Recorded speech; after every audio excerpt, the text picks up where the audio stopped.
नमस्कार दोस्तों, बाल टू बेंच एकेडमी में आप सबका हार्दिक स्वागत है। आज हम बात कर रहे हैं उत्तर प्रदेश नगर पालिका अधिनियम 1916 के अध्याय 2 की धारा 3 से 5 के विषय में। अध्याय 2 की धारा 3 संक्रमणशील क्षेत्र और लघुत्तर नगरीय क्षेत्र की घोषणा से संबंधित है। दोस्तों, सबसे पहले आप बेयरएट खोल लीजिए और फिर आप बेयरएट के साथ में वीडियो सुनिएगा ताकि आप सबको ज़्यादा क्लियर हो सके। तो मैं आप सबको बता रहा था कि अध्याय 2 की धारा 3 संक्रमणशील क्षेत्र और लघुत्तर नगरीय क्षेत्र की घोषणा के संबंध में प्रावधान करती है कि आर्टिकल 243 क्यू के क्लॉज 2 के अंतर्गत राज्यपाल अधिसूचना द्वारा किसी क्षेत्र को संक्रमणशील क्षेत्र या लघुत्तर नगरीय क्षेत्र घोषित कर सकेंगे। लेकिन इसी धारा 3 की उपधारा 3 में यह प्रतिबंध भी अधिरोपित कर दिया गया है कि राज्यपाल छावनी या छावनी के किसी भाग को संक्रमणशील क्षेत्र या लघुत्तर नगरीय क्षेत्र के रूप में घोषित नहीं कर सकेंगे। अब आप लोग ये बताइए कि आपको कुछ समझ में आया कि क्या, क्यों, कैसे हो रहा है। देखिए, सबसे पहले ये समझिए कि आप अधिनियम में पढ़ क्या रहे हैं। लोग पढ़ भी रहे होते हैं और उनको ये भी पता नहीं होता है कि हम पढ़ क्या रहे हैं और क्यों पढ़ रहे हैं। देखिए, आप उत्तर प्रदेश नगर पालिका अधिनियम 1916 का अध्याय 2 पढ़ रहे हैं, जिसमें नगर पालिका के गठन करने और कैसे उसका शासन किया जाएगा यह प्रावधान किया गया है। ठीक है, आप क्या पढ़ रहे हैं कि नगर पालिका का गठन कैसे होगा और उसका शासन कैसे किया जाएगा, ये टॉपिक आप पढ़ रहे हैं। अब इसमें हम नगर पालिका बनाने की प्रोसेस पढ़ रहे हैं कि नगर पालिका की घोषणा कैसे की जाएगी, मतलब नगर पालिका का गठन कैसे होगा, नगर पालिका की स्थापना कैसे होगी। तो धारा 3 का के अंतर्गत प्रत्येक संक्रमणशील क्षेत्र और प्रत्येक लघुत्तर नगरीय क्षेत्र के लिए एक नगर पालिका गठित की जाती है। लेकिन जब आप किसी एक नगर पालिका की स्थापना किसी एक संक्रमणशील क्षेत्र और लघुत्तर नगरीय क्षेत्र के लिए करेंगे, तो नगर पालिका की घोषणा करने से पहले आपको उस क्षेत्र की घोषणा भी करनी होगी जिसके लिए आप नगर पालिका गठित करना चाहते हैं। भाई, नगर पालिका होगी तो उसका कोई क्षेत्र तो होगा ना कि इस क्षेत्र की ये नगर पालिका है। तो धारा 3 में उसी संक्रमणशील क्षेत्र या लघुत्तर नगरीय क्षेत्र की घोषणा की जाती है। इसमें क्षेत्र की घोषणा की जा रही है धारा 3 में। और फिर जब क्षेत्र की घोषणा कर दी कि यह क्षेत्र यहां से यहां तक होगा, इसकी सीमाएं यहां से यहां तक की होंगी, तो फिर धारा 3A में उस क्षेत्र के लिए एक नगर पालिका की घोषणा कर दी जाती है। ठीक, आपको यहां तक का समझ में आ गया होगा सब। अब आते हैं धारा 3 की उपधारा 3 पर, जिसमें वर्णित है कि राज्यपाल छावनी क्षेत्र या छावनी के किसी भाग को संक्रमणशील या लघुत्तर नगरीय क्षेत्र घोषित नहीं कर सकेंगे। ऐसा क्यों? अरे भाई, सिंपल सी बात है। छावनी क्षेत्र क्या है? एक कैंटोनमेंट एरिया, और कैंटोनमेंट एरिया या छावनी क्षेत्र आर्मी का क्षेत्र होता है। तो राज्यपाल उसे कैसे संक्रमणशील क्षेत्र में शामिल कर लेंगे? इसीलिए इस धारा में यह प्रावधानित कर दिया गया है कि कैंटोनमेंट एरिया के सिवाय कोई क्षेत्र संक्रमणशील क्षेत्र या लघुत्तर नगरीय क्षेत्र में शामिल हो सकेगा। अब संक्रमणशील और लघुत्तर नगरीय क्षेत्र की तो धारा 3 में घोषणा हो गई, ये काम पूरा हो गया। तो अब धारा 3A के अंतर्गत 2 काम किए जाने का प्रावधान किया गया है।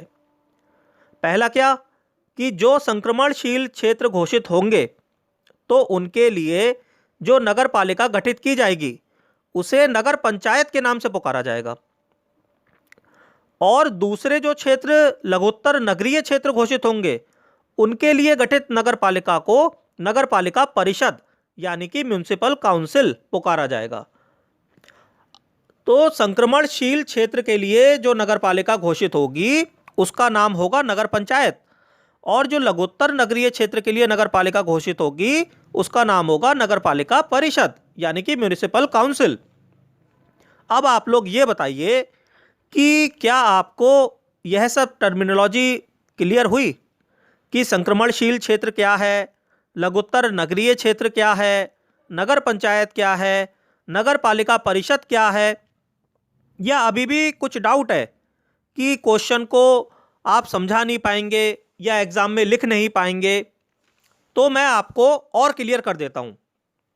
देखिए, जो संक्रमणशील क्षेत्र होता है वह पूर्व में एक ग्रामीण क्षेत्र हुआ करता होता है, और अब उस ग्रामीण क्षेत्र से नगरीय क्षेत्र में संक्रमणगत कर दिया जाता है। मतलब कोई ग्रामीण क्षेत्र थोड़ा डेवलप हो गया तो जो भी उसके मानक हैं डेवलपमेंट के, तो जब वह ग्रामीण क्षेत्र एक नगरीय क्षेत्र में संक्रमणग्रस्त हो जाता है तो वह संक्रमणशील क्षेत्र कहलाता है। यानी कि ग्रामीण की बजाय उसमें नगर के गुण आने शुरू हो गए, ऐसे समझ लीजिए। मैं आपको बहुत सरल भाषा में समझा रहा हूं, ठीक है? तो ये हो गया संक्रमणशील क्षेत्र। और लघुत्तर नगरीय क्षेत्र इससे थोड़ा अधिक बड़ा एवं विकसित होता है। और ऐसे ही इन दोनों के अलावा एक क्षेत्र और होता है जिसे कहते हैं बृहत्तर नगरीय क्षेत्र, यानी कि लार्जर अर्बन एरिया। तो अब इन तीनों में अंतर समझिए। सबसे पहले इन तीनों क्षेत्रों की घोषणा राज्यपाल लोक अधिसूचना द्वारा करते हैं। और किस आधार पर राज्यपाल तीनों में डिफरेंस करते हैं? उसके कुछ मानक हैं, स्टैंडर्ड्स। क्या क्या? जैसे कि उस क्षेत्र की जनसंख्या कितनी है, कि जनसंख्या मान लीजिए बहुत कम है, कुछ हजार लोग रहते हैं, तो ये क्षेत्र घोषित हो जाएगा।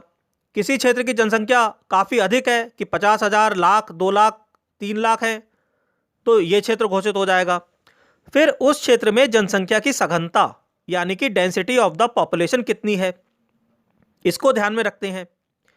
फिर अगर हम कोई नगर पालिका बना रहे हैं उस क्षेत्र के लिए, तो वहाँ का स्थानीय प्रशासन करने के लिए वह क्षेत्र कितना राजस्व उत्पन्न कर सकेगा। पता चला कि हम बना दें नगर निगम और रेवेन्यू बिल्कुल आया नहीं, तो फिर वह नगर निगम चलेगा कैसे? तो इन और कुछ अन्य आर्थिक पहलुओं को भी ध्यान में रख के राज्यपाल उस क्षेत्र के लिए उस क्षेत्र के ही अनुकूल एक नगर पालिका की घोषणा कर देते हैं। ठीक, अब आप इसे उदाहरण से समझें कि जैसे कोई संक्रमणशील क्षेत्र है तो उसके लिए नगर पंचायत बना दी, कोई लघुत्तर नगरीय क्षेत्र है तो उसके लिए नगर पालिका परिषद बना दी, और कोई बृहत्तर नगरीय क्षेत्र है तो उसके लिए नगर निगम बना दिया। यानी कि जो ये तो आप समझ ही गए कि संक्रमणशील क्षेत्र क्या होता है, लघुत्तर नगरीय उससे ज़्यादा बड़े विस्तृत हो गए, और ऐसे ही बृहत्तर नगरीय क्षेत्र वो और बड़े शहर हो गए। तो जो संक्रमणशील क्षेत्र है उसके लिए जो नगर पालिका बनती है वो कहलाती है नगर पंचायत। जो लघुत्तर नगरीय क्षेत्र के लिए नगर पालिका बनती है उसे कहते हैं नगर पालिका परिषद, और जो बृहत्तर नगरीय क्षेत्र के लिए बनती है उसको कहते हैं नगर निगम। लेकिन यहाँ पर हम केवल नगर पंचायत और नगर पालिका की ही बात करेंगे, नगर निगम का अपना अलग विधान है। आप एक बार कॉन्स्टिट्यूशन का बेयर एक्ट खोलकर आर्टिकल 243Q की उपधारा 1 और उपधारा 2 पढ़ लीजिएगा। अभी जो मैंने आपको समझाया है वह सब उसमें वर्णित है, आपको सब कुछ क्लियर हो जाएगा। अब आते हैं धारा 3B पर। इसमें कक्ष समिति या वार्ड समिति के गठन किए जाने का प्रावधान किया गया है कि जिस किसी नगर पालिका परिषद की जनसंख्या 3 लाख या उससे अधिक होगी, वहाँ उस नगर पालिका परिषद के प्रादेशिक क्षेत्र के लिए वार्ड समितियों का गठन किया जाएगा। ऐसी वार्ड समिति एक या अधिक वार्डों से मिलकर बनेगी। आपकी कुछ समझ में आया कि ये धारा क्या कह रही है?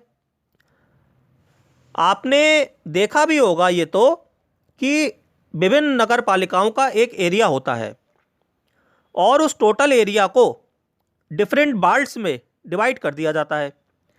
फिर उस वार्ड्स में जब इलेक्शन होते हैं तो उस बाल्डों से वहाँ से सदस्य जीत के आते हैं कि इस बाल्ड से यह चुनाव जीते, उस बाल्ड से वो भाई साहब चुनाव जीते।